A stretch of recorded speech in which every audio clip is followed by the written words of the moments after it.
Olá, meus amigos, tudo bem com vocês? A nossa aula de hoje é uma continuação da temática iniciada na semana passada, que é a Geografia Física de Santa Catarina. Na aula anterior, a gente acabou analisando, os aspectos gerais da geomorfologia do estado, junto com o relevo, e concluímos analisando toda a parte da hidrografia catarinense. Hoje nós vamos dar sequência analisando o clima e as diversas formações vegetais que nós temos no estado, ok? Então, nesse primeiro momento, quando a gente fala da questão do clima catarinense, é importante salientar que ao longo de todo o território catarinense nós temos um único tipo climático, que é o clima subtropical. Esse clima ele apresenta algumas características bem peculiares, como vocês podem visualizar no climograma que eu coloquei aqui no mapa para vocês. Uma dica, os climogramas eles representam a distribuição da chuva e as médias de temperatura ao longo do ano. Eles variam de uma região para outra, de um clima para o outro. Então, por exemplo, esse climograma que eu coloquei aqui para vocês, em geral, é o climograma padrão do clima subtropical do estado. Lembrando que se numa prova cair um climograma de uma cidade específica, você pode encontrar pequenas nuances nessa dinâmica, mas as características gerais não vão se alterar. Quais seriam essas características gerais? Primeiro, o clima catarinense é influenciado por alguns fatores importantes. O primeiro deles, a latitude. Nós estamos já numa região de médias latitudes. O território catarinense ele está situado totalmente abaixo do Trópico de Capricórnio. Então nós não estamos na zona intertropical, nós estamos na zona temperada. Em razão disso, a latitude acaba contribuindo nas médias térmicas do estado. Então o nosso clima ele apresenta médias térmicas mais baixas do que outros estados brasileiros. Para ter uma ideia, a média de temperatura em geral em Santa Catarina ao longo do ano fica abaixo dos 18 graus, de média, o que já classifica o nosso clima como mesotérmico ou subtropical. Outro fator que interfere no nosso clima, além da latitude, são as massas de ar. Nós temos, na verdade, atuando no estado duas massas de ar com regularidade e uma massa de ar que atua esporadicamente. As duas que atuam com regularidade são a massa tropical atlântica, que é uma massa quente e úmida, se forma no oceano, então, portanto, tem muita umidade na sua configuração, que atua em todo o território catarinense com destaque para a região litorânea. É importante salientar que essa massa tropical atlântica, ela atua no estado ao longo de todo o ano, então não tem uma época específica que ela vai atuar com maior ou menor intensidade, Então essa massa, por ser uma massa quente e úmida, ela contribui para a umidade, para ser constante no estado, vamos dizer assim.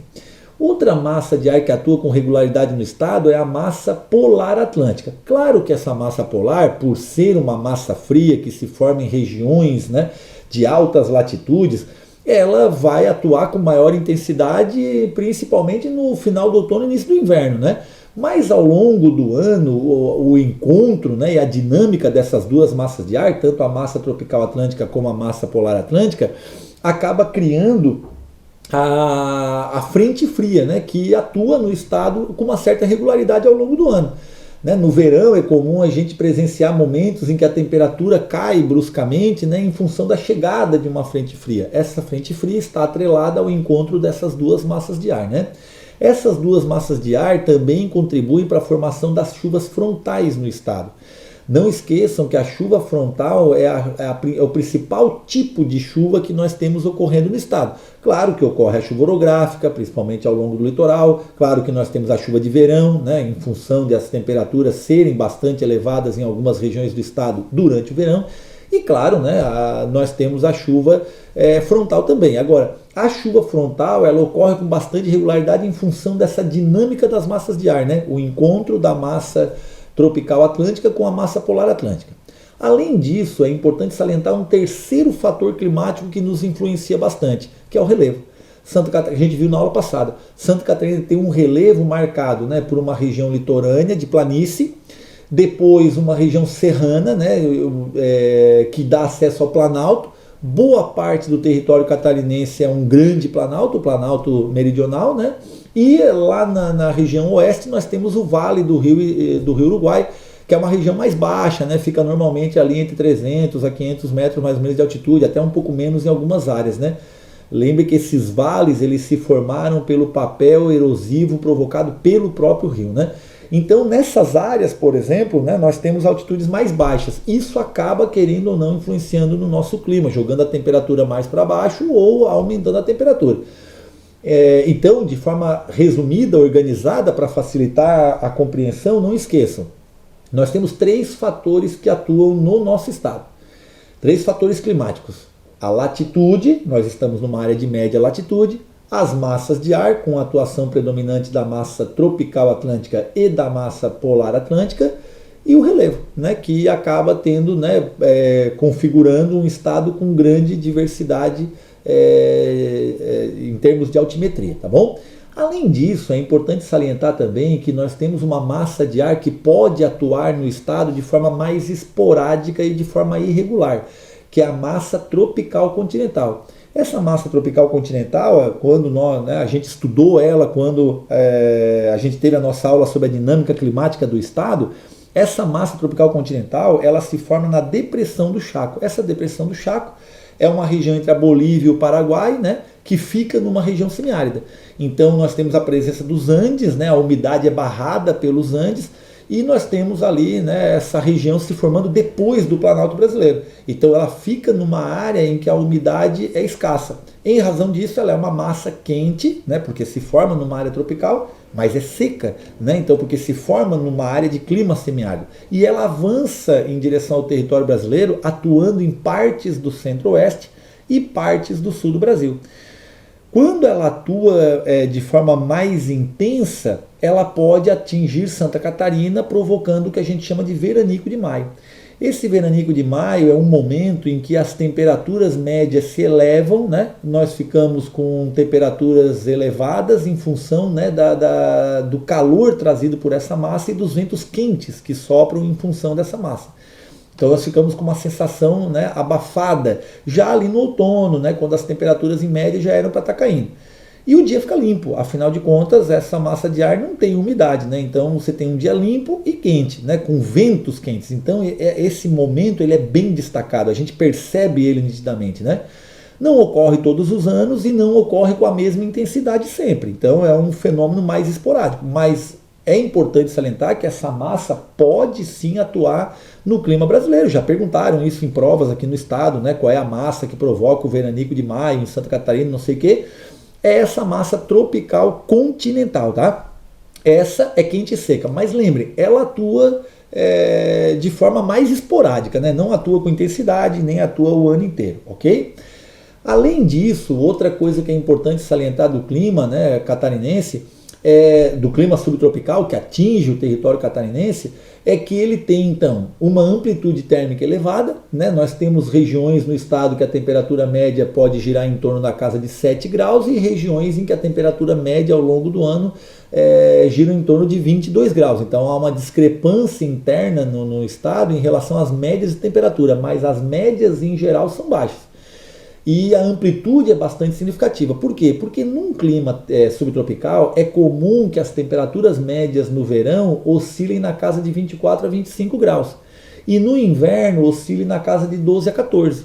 Então, quer dizer, nós temos uma variação que dentro da realidade brasileira é a maior variação que a gente tem. Então é a maior amplitude térmica do Brasil, né? Esse clima subtropical que atua no estado catarinense. Outra coisa, a dinâmica das massas de ar, a dinâmica do relevo e a posição geográfica de Santa Catarina contribuem para que a gente tenha uma média de chuvas em torno de 1.500 a 2.000 milímetros anuais, bem distribuída. Vocês podem ver aqui no climograma, reparem aqui, ó, então a amplitude térmica evidenciada por essa linha da temperatura, tá vendo, ao longo do ano, olha o inverno como pode ser relativamente bastante rigoroso, né? E olhem o verão como pode ser bastante quente também. Então nós temos, né, uma amplitude bastante destacada. Mas reparem as barras que indicam a distribuição das chuvas. Dá para perceber nitidamente que a média de chuvas fica oscilando entre 150 a 170, 100 a 170 milímetros mensais, né? O que dá um total entre 1.500 a 2.000 milímetros anuais. É uma quantidade de chuva considerada ideal, não é nem muito nem pouco, né? É claro, o clima acaba sendo classificado como úmido, né? Querendo ou não, 1.500, 2.000 milímetros é bastante chuva. Mas a grande característica, ou uma das características mais importantes, é que é bem distribuído. Então, o fato de ser bem distribuído contribui para a agricultura, né, e tudo mais. Então, as chuvas são bem distribuídas em função, né, do relevo, em função da atuação das massas de ar, em função da própria posição geográfica. Então, nós temos um clima frio, com médias de temperatura abaixo de 18 graus, nós temos uma amplitude térmica elevada, e nós temos uma chuva bem distribuída ao longo do ano, né? Não temos estação seca no estado catarinense. Então, chuvas bem distribuídas ao longo de todo o ano. Outra coisa que é importante salientar, né? Quando a gente fala de clima em Santa Catarina, é importante lembrar que cai muito nas provas de vestibular a classificação climática de Köppen. Por quê? Porque nós temos a classificação de Strahler, que é aquela classificação que leva em consideração a dinâmica das massas de ar. Se a gente observar a dinâmica das massas de ar, a gente vai ter em todo o território catarinense um único clima, que é o clima subtropical. Em tese, com as mesmas características ao longo de todo o território catarinense. Por isso que a classificação climática mais usada quando o assunto é clima de Santa Catarina é a classificação de Köppen. Por quê? Porque Köppen analisa todos os fatores climáticos que interferem nos elementos do clima. Então ele não analisa só as massas de ar, ele analisa a maritimidade e a continentalidade, ele analisa o relevo, ele analisa a latitude, né? Ele analisa as correntes marítimas. Então ele faz uma classificação mais completa. Ao fazer uma classificação mais completa, ela se torna ideal para entender a dinâmica climática no estado. Por quê? Porque apesar de ser efetivamente só um clima em todo o estado, que é o clima subtropical, ele não é igual em todo o estado. Então, se você comparar, por exemplo, o clima de Florianópolis com o clima de São Joaquim, você vai ver diferenças nítidas. O clima é o mesmo, subtropical, mas a média de temperaturas dá diferença, né, a pluviosidade dá diferença, né, em geral nós temos aí fatores importantes como o relevo, a latitude e tal, que são determinantes no nosso clima. Então, por isso que se usa muito a classificação de Köppen. Pela classificação de Köppen, né, não esqueçam, nós temos duas áreas, né, baixas no estado, relativamente baixas. Uma é a área da planície, como vocês podem ver aqui, a nossa planície litorânea, né? Lembrem da aula passada, Santa Catarina parece um triângulo deitado para o oeste, e um litoral com mais de 530 quilômetros, né? Essa faixa litorânea aqui, ó, nós temos as áreas mais baixas do estado, com altitudes que não chegam a 200 metros, né? Ali predomina um clima mais quente, né? O clima subtropical, porém um pouco mais quente. Então ali nós temos, de acordo com a classificação de Köppen, o clima CFA, né? Ou seja, o C de mesotérmico, afinal de contas é um clima subtropical, o F de úmido, né? Chove com regularidade o ano inteiro, as chuvas são abundantes, não tem estação seca, e o A indicando verão rigoroso, né? Ou seja, verão quente. Por quê? Porque a área é baixa. A área baixa acaba sendo influenciada, né, acaba tendo como característica médias térmicas mais elevadas. Essa regra também, ou melhor, essa característica também se aplica ao Vale do Rio Uruguai, como vocês podem ver aqui, ó, no oeste e extremo oeste catarinense. Esse Vale do Rio Uruguai aqui é uma região, né, escavada, desgastada, pela atuação da bacia hidrográfica do Rio Uruguai, que como a gente viu na aula passada, é a principal bacia hidrográfica de Santa Catarina. Os rios foram desgastando o relevo nessa área, foi ficando um relevo relativamente baixo, com médias de altitude, né, aí em torno de 300 metros, até menos, né? Isso faz com que a região também tenha a classificação CFA, né? Então ali também nós vamos ter um verão quente, já que a região tem médias altimétricas mais baixas.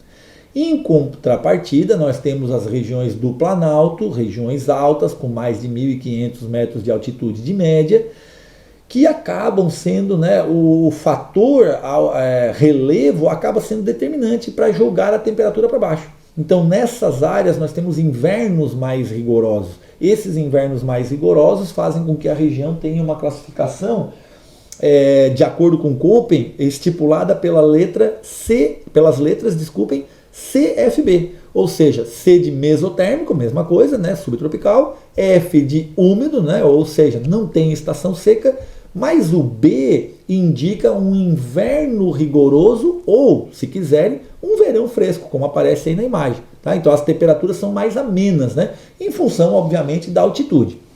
Portanto, não esqueçam, A classificação que mais cai nas provas de vestibular envolvendo o clima catarinense é a classificação de Köppen, porque ela exemplifica bem a situação que o estado apresenta em termos climáticos, ok? Bom, além disso, o que nós podemos salientar a mais, né? A distribuição da chuva pelo estado. Lembre que o estado, eu coloquei um mapa aqui para vocês que mostra as linhas isoietas, né, que indicam a pluviosidade nas diversas regiões do estado catarinense. Vocês vão perceber que nós temos regiões com maior intensidade de médias de chuva ao longo do ano, como, né, por exemplo, o litoral norte aqui do estado, a região principalmente de Joinville, tá vendo? É uma região que chove com maior regularidade. E aqui o meio oeste e o extremo oeste com médias de chuva também na casa de 2.000 milímetros. Reparem que o litoral sul, a média de chuvas é um pouco menor, oscilando em torno de 1.250 milímetros, tá vendo? Ou seja, há uma irregular distribuição das chuvas pelo estado. Claro que as chuvas são constantes o ano inteiro, nós não temos estação seca. Mesmo nessas áreas que chovem menos, né, como por exemplo aqui o litoral sul, a região aqui de Criciúma, Bacia Carbonífera, que chove 1.250 milímetros de média, mas a chuva é bem distribuída, chove uns 100 milímetros por mês, tá vendo? Não temos estação seca, né? Em compensação, outras regiões, em função do relevo, em função da atuação das massas de ar, tem um volume de chuva um pouco maior. Cuidado para não cair em pegadinhas de prova, né? Reparem aí nesse mapa das isoietas aqui do estado, que a maior pluviosidade que ocorre ao longo do litoral é na região de Joinville. Se eles perguntarem por que Joinville, em média, chove mais, nessa parte nordeste do estado, por que chove mais que o litoral sul, é bem fácil de vocês lembrarem. Em Joinville, nós temos, né, a ocorrência das chuvas constantes, né, ao longo do ano, provocadas pela vinda da massa tropical atlântica, em função do relevo, né? Ali nós temos a planície encontrando a região das serras, como a Serra do Mar. Então, o Joinville, ao longo de todo o ano, tem a atuação das chamadas chuvas orográficas, né? A umidade que vem do oceano é obrigada a transpor aquela barreira, que é a Serra do Mar, que atinge ali partes da região nordeste de Santa Catarina, e aí nós temos a chuva orográfica ao longo do ano inteiro. Também temos as chuvas de verão, né, que são aquelas chuvas convectivas causadas pelo calor, né, pela proximidade com o litoral e pela também atuação da massa tropical atlântica. E ainda temos a chuva frontal, que é aquela chuva causada quando, né, principalmente ali no outono e inverno, pelo avanço da massa polar atlântica pelo estado. Então, Joinville, por exemplo, ele tem o ano inteiro a atuação da chuva orográfica, no verão a atuação da chuva convectiva e no outono e inverno a atuação da chuva frontal. Então ali chove com regularidade, por isso que as médias ficam na casa de 2.000 milímetros, como vocês podem ver aqui no mapa, ó, tá vendo? Já, por exemplo, se você pegar aqui, né, a parte mais ao sul, a dinâmica já é outra, né? Então a serra já está vários quilômetros afastada do litoral, então nós não temos aquela chuva orográfica, né, com intensidade, né? As chuvas frontais acabam ocorrendo, né? Então por isso que a gente tem chuvas no inverno, por isso não tem estação seca, mas o volume é menor, né? E sem contar que o litoral sul de Santa Catarina também é um pouquinho mais atingido pela corrente fria de Falkland, o que acaba afastando um pouco a umidade e levando ela para o oceano, né? Por isso chove um pouquinho menos. Então cuidado, né? No litoral, a região que chove com maior intensidade é a região de Joinville, que a gente chama região nordeste de Santa Catarina. E também o meio oeste e o extremo oeste catarinense, com chuvas também bastante significativas, tá? Portanto, lembre que, apesar de a gente não ter estação seca, o volume de chuvas ao longo do estado varia de uma região para outra. Uma última questão sobre o clima catarinense, que é importante salientar, é a temperatura média anual e a sua variação ao longo do estado. Lembro que quando eu comecei a aula eu falei para vocês que a latitude, né, o relevo e as massas de ar acabam criando uma situação em que no estado as médias de temperatura se mostram bastante desiguais. Esse mapa aqui evidencia bem que as temperaturas mais baixas do estado são encontradas no Planalto Serrano, a região ali de Urubici, né, São Joaquim, essa região ali. Essa região, a soma desses eventos, a atuação da massa polar, o relevo, né, de altitudes bastante significativas, acima de 1000 metros, e a latitude, acabam determinando, né, um inverno uma média de temperatura anual muito mais baixa do que em outras regiões. Repare ali, ó, dá uma média de 12 graus mais ou menos, né? Nessa região a gente pode ter a incidência de geadas, né? E pode ter incidência esporádica de neve. Uma coisa importante, pode nevar em Santa Catarina em função dessa conjuntura de fatores que eu citei anteriormente, né? A latitude, o relevo e as massas de ar. Mas a neve é esporádica. Então não é uma característica marcante, não quer dizer que todos os meses vai chover, né? Não quer dizer que a chuva é uma constante. Mas ela pode ocorrer e pode ocorrer até com relativa, pode ocorrer esporadicamente, mas pode ocorrer inclusive, né? A gente pode ter temperaturas negativas, pode ter, né, até neve ocorrendo aí, tá? Mas não é uma coisa assim, não é uma característica geral do nosso clima. As regiões mais quentes são as regiões litorâneas, né, em razão da latitude, da proximidade com o litoral, né, e da altitude também. Então a região, pode reparar no mapa aí, ó, as maiores médias de temperatura que nós temos no estado ficam na região nordeste, que é a região de Joinville, como vocês podem visualizar nesse mapa aqui, ó. Então aqui as médias anuais em torno de 22. Aqui, por exemplo, as médias anuais em torno de 12, né? Então uma oscilação. Lembre que se perguntarem por que nós temos essa oscilação, é só lembrar daqueles 3 elementos que eu falei, daqueles 3 fatores, né? A latitude, o relevo e as massas de ar, tá bom? Bom, então isso é as questões gerais sobre o clima de Santa Catarina. Para a gente finalizar essa parte física do estado, vamos agora dar uma analisada geral na distribuição da vegetação catarinense. A primeira informação importante que eu tenho para dar para vocês, ela é bastante perceptível ao observar esse mapa que eu coloquei na projeção. Apesar de Santa Catarina ter um tipo climático só, que é o subtropical, a variação climática pelo estado em função, né, da dinâmica do próprio clima faz com que a gente tenha uma grande variedade fitogeográfica, né? Então nós temos grande variedade de formações vegetais. Cada cor que vocês estão vendo aí no mapa indica uma formação diferente. Indo do litoral para o interior, vocês podem perceber aqui em vermelhinho nós temos a região dos mangues e das dunas, né? O que a gente chama de vegetação litorânea. Depois nós temos a Mata Atlântica cobrindo todo o litoral e a costa leste das serras, né, como a Serra Geral e a Serra do Mar. Então a Mata Atlântica avança, né, pela parte leste dessas serras. Depois na região do Planalto nós temos a Mata de Araucária, que é o símbolo basicamente, né, da vegetação aqui do estado. Aqui é representado em marrom, né? Os campos, né? Principalmente com predomínio aqui, ó, no Planalto Serrano, e mais no extremo, no oeste, aqui, ó, no Vale do Rio Uruguai, nós temos a floresta decidual. Então dá para perceber uma grande diversidade de formações vegetais no estado em função da própria dinâmica climática, né? Vamos analisar cada uma delas e vamos concluir depois vendo a degradação dessas formações, tá? Então olha só, primeira coisa, né? Em vermelhinho aqui, ó, você tem a vegetação litorânea. A vegetação litorânea, ela é formada pelos mangues. Lembre que os mangues são uma vegetação de transição entre as áreas continentais e as áreas oceânicas, né?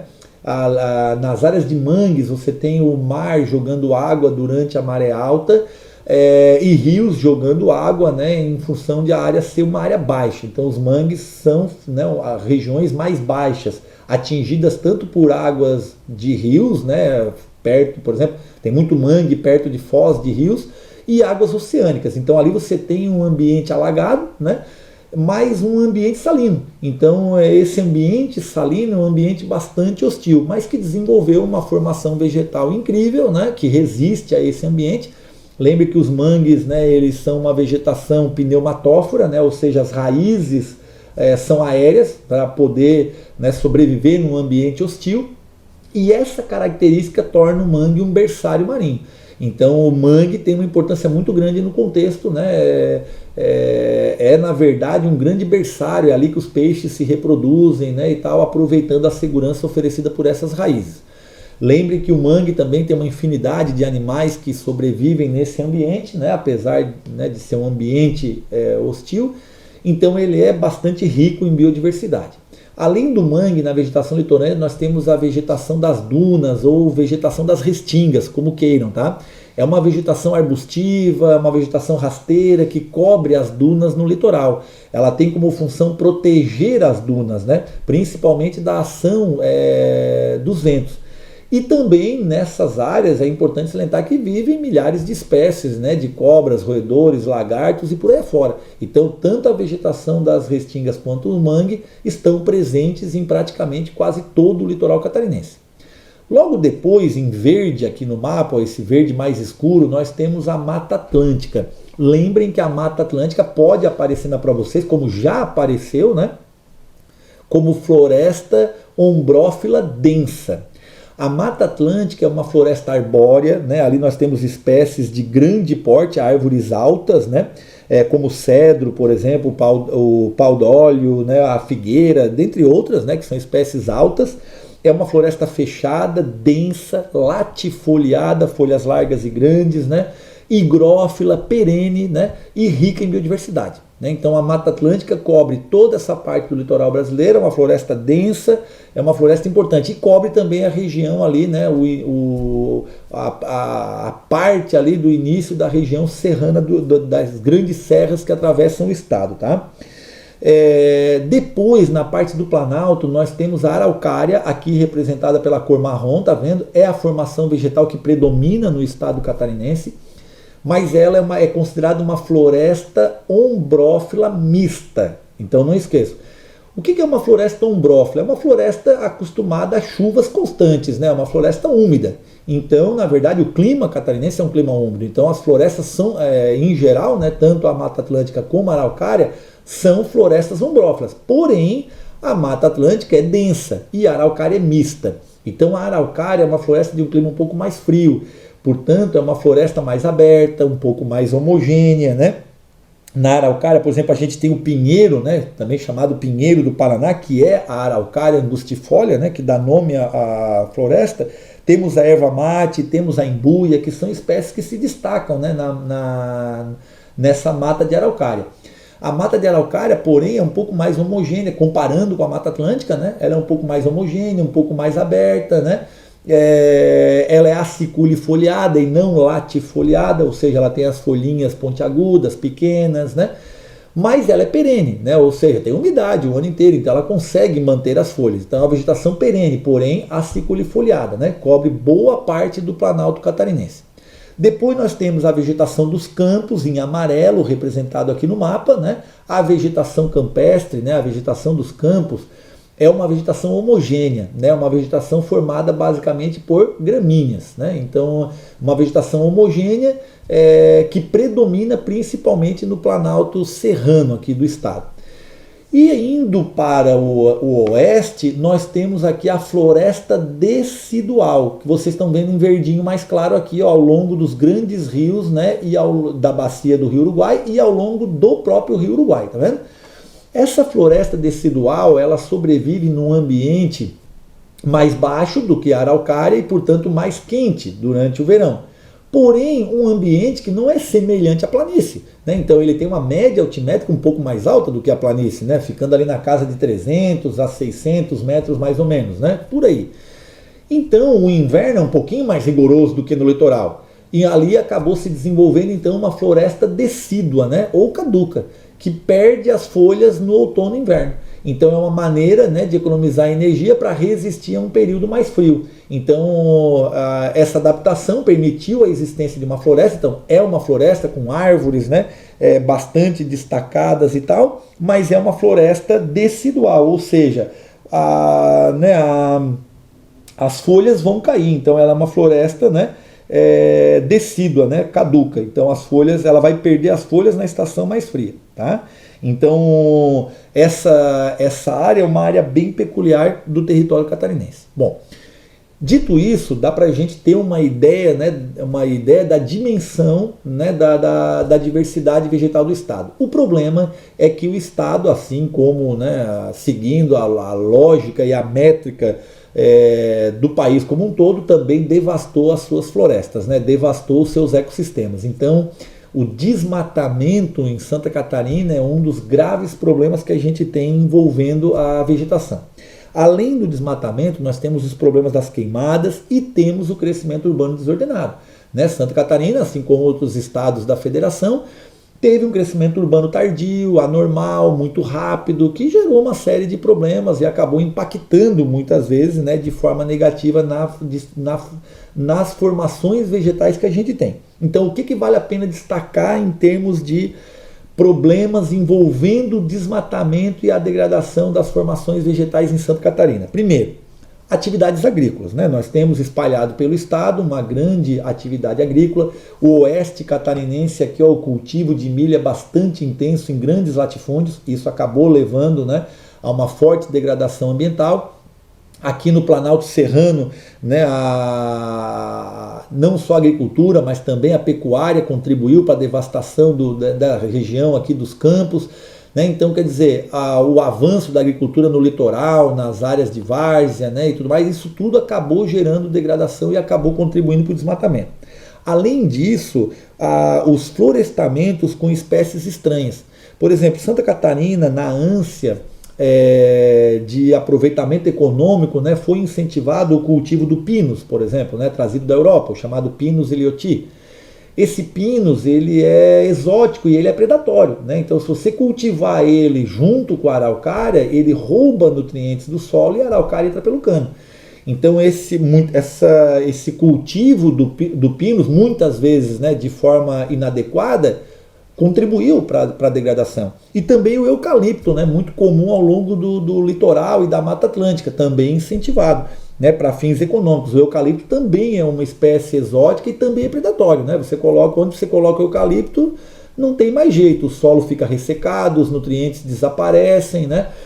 Se for cultivado o eucalipto perto de rio, o rio seca, né? Se for perto de uma nascente, então nem se fala. Então o eucalipto é outro problema que contribuiu para devastar as nossas florestas, né? Muitas áreas foram degradadas e substituídas por pinos ou por eucalipto, né? Causando dano ambiental. Outra coisa, a formação de pastagem, né? Muitas áreas foram desmatadas em função do avanço da pecuária. Vocês vão ver isso melhor lá nas atividades econômicas, né? Mas lembre que a pecuária é uma atividade que se destaca em Santa Catarina, apesar de que a pecuária bovina é pouco desenvolvida, né? Aqui predomina o rebanho suíno e o rebanho de aves, né? Mas em linhas gerais, muitas áreas cederam lugar à pastagem. Então, no lugar dos campos, né, nativos, nós acabamos tendo, né, o cultivo de pastagem exótica, né? Outra coisa, ó, loteamentos clandestinos, né, em áreas de matas nativas. Imaginem quanta área foi ocupada irregularmente, né? Ao longo do nosso litoral, ao longo do território catarinense, né? Então essas áreas de ocupação irregular causam desmatamento e causam degradação, né? Obviamente. E outra coisa, o crescimento horizontal das nossas cidades, né? De forma inadequada, principalmente na fachada litorânea, onde são as nossas maiores cidades, né? Muitas vezes esse crescimento ocorre de forma desordenada. E no litoral em especial tem um impacto bastante significativo, principalmente sobre áreas de mangues, né, ou de vegetação, ou da vegetação das restingas. Essas áreas do litoral são valorizadas, são desejadas e muitas obras foram construídas sobre essas formações, né? Hoje, por exemplo, os mangues catarinenses estão contaminados ou com produto químico da indústria ou com esgoto, né, das cidades. Ou foram degradados, né, pela deposição de lixo, ou foram degradados por obras, né? A gente aqui no estado tem de tudo, tem bairros em cima de mangue, tem shopping em cima de mangue, tem estrada em cima de mangue. Então, né, essas áreas acabam ficando extremamente degradadas e vulneráveis. Por isso, né, a gente pode dizer que as formações vegetais no Brasil sofreram muito com isso. Outra coisa que é importante destacar nessa questão é o caso da araucária, né? A araucária, ela é a formação vegetal mais degradada do Brasil. sendo, né, positivo, assim, sendo otimista, sobrou uns 4% da floresta original. Então a indústria florestal foi, né, extremamente agressiva nesse sentido, né? A indústria de papel, a indústria de móveis, né, e tudo mais, acabou levando a uma degradação muito grande da araucária, porque a araucária é uma árvore, né, que tem grande valor econômico. Então isso causou uma devastação muito grande. Então as indústrias florestais, a agricultura, a pecuária, o crescimento urbano desordenado, né, todas as atividades econômicas em geral, tudo isso acabou contribuindo para que o Estado tivesse sérios problemas com desmatamento, né, e com destruição das nossas florestas, né? Na região litorânea a gente percebe bem isso na Mata Atlântica e no interior a gente percebe isso nitidamente na araucária, tá bom? Então fiquem atentos, né? O tema degradação ambiental e destruição das florestas é um tema que está em alta nos vestibulares esse ano e obviamente Santa Catarina se enquadra nesse perfil, né, de estados que tiveram boa parte da sua cobertura vegetal original destruída, tá bom? Então era isso a nossa aula de hoje, obrigado pela atenção de vocês mais uma vez. Bons estudos, até a nossa próxima aula.